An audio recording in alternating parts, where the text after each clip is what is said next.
except for the real thing they wanted to know. And I object to the real thing they wanted. Hold up, can I comment on one thing here? Okay. You talk about fairness, okay? And here's the difference between what you're saying and what I'm saying. I speak from reality. And here's the example I want to give you. Okay? I have 3 sons. All right?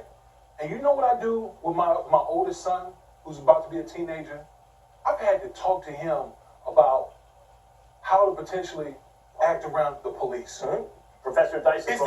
Do you think that it's fair that I have to do that with my sons? Of course not. Do you think that's reality? Fair? But it's not fair, but it's reality.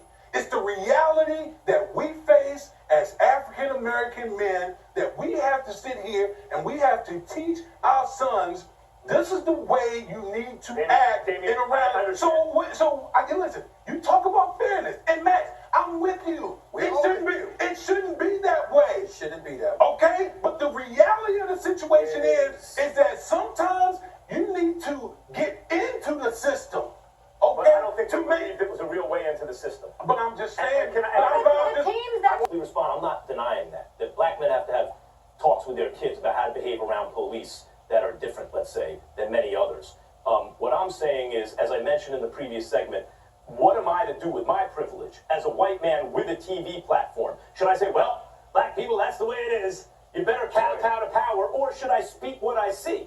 Yeah, and I agree. You should speak what you see because you have a privilege that many others don't.